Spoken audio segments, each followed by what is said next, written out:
relationship between mind and matter.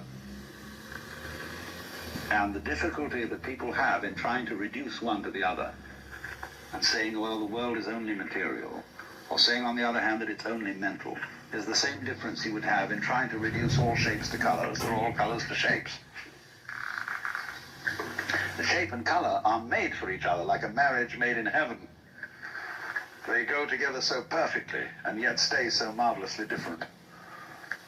That's why the Buddhists say, difference is identity. Identity is difference.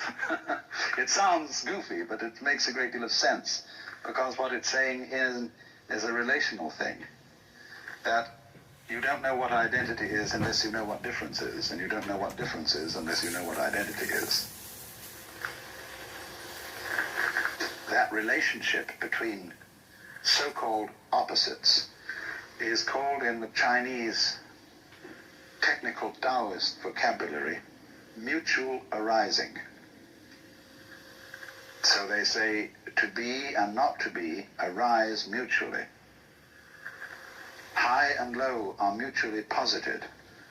Long and short are mutually delineated, and so on.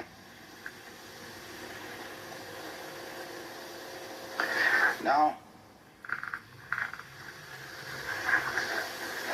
what we see then is the totality of the cosmos focused at each point, you see, gives rise to the illusion of the independence of the point from the whole. Just as the human being, by virtue of having an enclosed epidermis, and to be able to walk instead of having to be rooted to the ground, presents the illusion of being separate.